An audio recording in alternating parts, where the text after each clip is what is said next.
Sir, we are not here as party representatives because the subject matter doesn't relate only to any political party. This relates to the functioning of our democracy. और लोकतंत्र इस तरह से चलना चाहिए कि जो चुनाव हो वो फेयर हो, ट्रांसपेरेंट हो और उसमें जनता का विश्वास हो. ये हमारा लक्ष्य है. Sir, if you look back on major reforms that have taken place in this country, और मैं इतिहास में थोड़ा जाना चाहूँगा, वक्त कम है, तो पहली बात तो ये है कि आपको मालूम है कि हम हर चुनाव में ये देखते हैं कि मनी पावर का कितना रोल रहता है, पैसे का कितना रोल रहता है. तो हमने तय किया कि लोकसभा में जो कैंडिडेट होगा वो 94 लाख खर्च, उससे ज़्यादा नहीं कर सकता, और असेंबली में 40 लाख. अब हम जानते हैं, आप जानते हो, सभी लोग जानते हैं कि क्या इसका पालन होता है? नहीं होता ना. तो कौन सा सुधार ला रहे हैं हम उसके बारे में? और दूसरी बात कि जो पॉलिटिकल पार्टीज हैं उन पे कोई पाबंदी नहीं है, कोई कैपिंग नहीं है. क्या हमने उसके बारे में सोचा?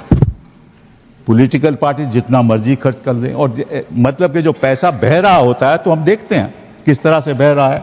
तो ये इलेक्टोरल रिफॉर्म आज तक में इसमें हम सुधार नहीं लाए. दूसरा, हम बड़ा भारी सुधार जो लाए थे वो 10th शेड्यूल का था. आपको याद है कि आया राम गैर राम की प्रक्रिया चल रही थी और लोग पार्टी बदल के जाते थे दूसरी तरफ. तो हमने सोचा 1985 में कि 10th शेड्यूल लाया जाए, संशोधन किया जाए संविधान में. तो 1985 में 10th शेड्यूल लाया गया. वहां स्प्लिट की बात हुई और मर्जर की बात हुई. आज स्प्लिट कहाँ है? उसका भी लोगों ने दुरुपयोग किया, हम ही ने दुरुपयोग किया. मतलब कानून लाते हैं फिर उसको हथियार बनाते हैं. ये असलियत है, इस देश की असलियत है. 10th शेड्यूल को क्या हुआ, स्प्लिट को क्या हुआ, हमें उसको रद्द करना पड़ा. फिर केवल मर्जर की बात आई. मर्जर कोई पार्टी, आज की पार्टी कोई मर्जर नहीं करती. स्प्लिट के द्वारा ही सरकारें बदली जाती हैं. तो कहां सुधार हो रहा है?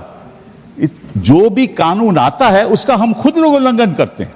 फिर आपको याद होगा 2017-18 में एक फाइनेंस बिल आया. मेरे दोस्त अरुण जेटली थी वहीं बैठे थे और उन्होंने इंट्रोड्यूस किया और उन्होंने कहा जो पुराना जो फाइनेंस बिल के जो संशोधन कर रहे थे कंपनीज एक्ट में, क्या संशोधन था?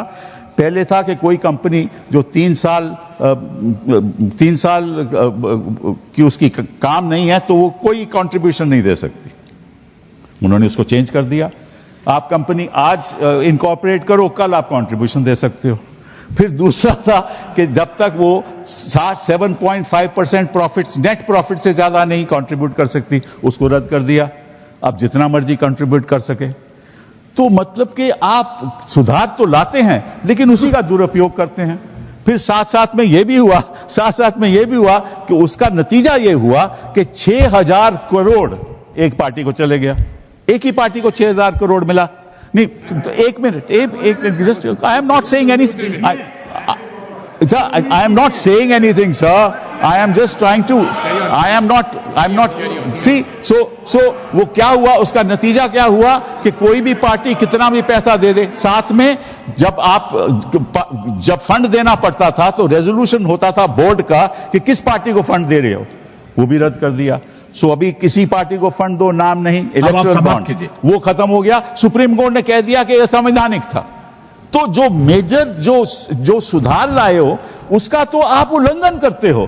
तो one nation one election, one nation one party, one election one outcome, ऐसा नहीं होना चाहिए सर. बहुत बहुत धन्यवाद. मैं एक देशभक्त होने के नाते अध्यक्ष महोदय जी, मैं ये प्रपोज करना चाहती हूँ कि हमारे देश में जो है हमेशा महीने 2 महीने बाद हमारे जो शीर्ष नेतृत्व हो गए, सारे अधिकारी हो गए, हमारे जितने भी रिसोर्सेज हैं, हम लोग उनको हर महीने 2 महीने में इलेक्शंस में जो है पुश कर देते हैं. इससे हमारे देश का बहुत ही भारी नुकसान होता है.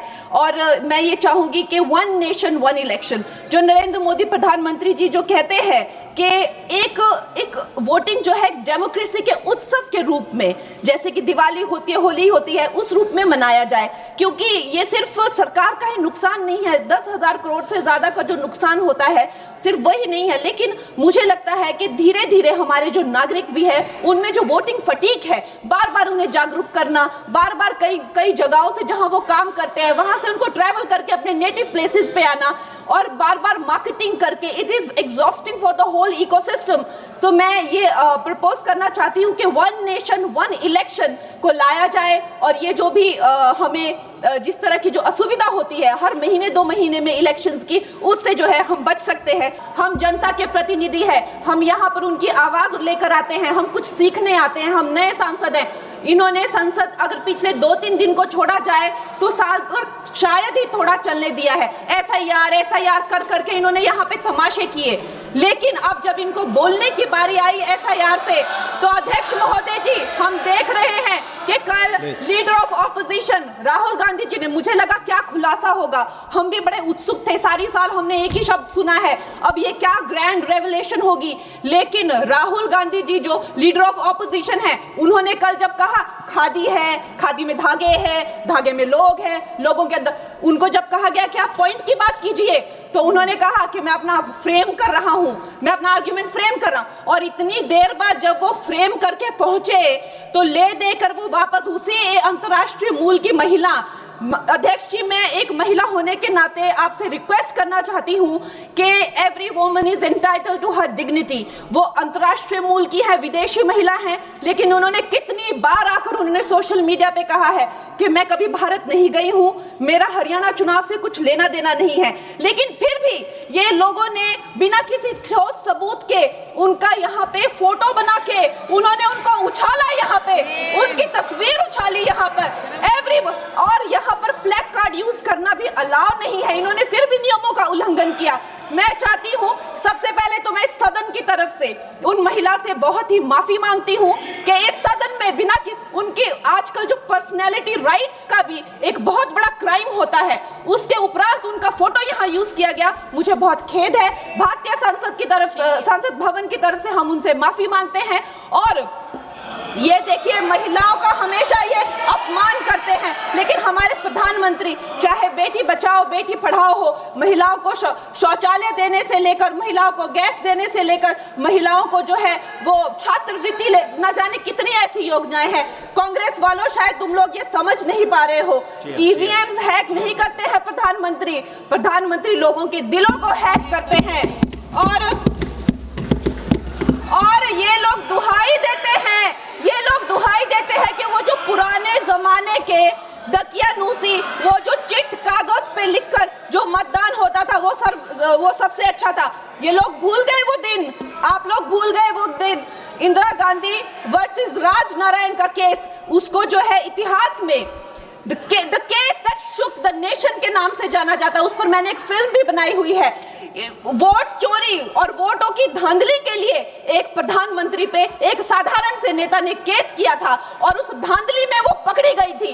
हर उनका जो आरोप है उसमें सच सिद्ध किया गया था और रातों रात उनको कुर्सी छोड़ने के लिए कहा गया था और रातों रात जो है उनको ये आदेश दिया गया था कि आगे इतने सालों तक आप कभी जो है वो चुनाव लड़ नहीं सकते। ये धांधलियां इन्होंने करी हुई हैं और ये जो है उस टाइम के बैलेट बॉक्सों को उठाकर ले जाते थे ये लोग, और आज कहते हैं कि इनको ईवीएम्स जो है वो हैक हो जाते हैं। अध्यक्ष महोदय जी, मैं इनको याद दिलाना चाहती हूँ, प्रियंका गांधी जी कहती हैं कि छोड़ो पुरानी बातें, हम पुरानी बातें नहीं करेंगे, हम पुराने लोगों के बारे में नहीं बोलेंगे। तो मैं ये जानना चाहती हूँ कि आपकी जो माता जी हैं वो तो आपकी अध्यक्ष है और इस वक्त की वो अध्यक्ष है। उनकी जो है आप देखिए, जब उनकी नागरिकता नहीं थी, जब उनके पास 1983 में नागरिकता आई, उसके कितने साल पहले से वो वोट देती आ रही हैं। तो ये जो इनका जो परिवार है, एंटाइटलमेंट से जो ग्रस्त ये इनका परिवार है, ये प्रियंका गांधी जी को भी याद रखना चाहिए। चाहे आपका भूतकाल हो, चाहे आपका वर्तमान हो, आप सब लोग, चाहे ईवीएम हो या चाहे कागज पे लिखा हो, जब आप लोगों के चरित्र में जो है किसी तरह की मर्यादा नहीं है, आप लोगों ने कभी भी इस देश का, यहाँ की कानून व्यवस्था का, संविधान का कभी आप लोगों ने सम्मान नहीं किया हुआ है।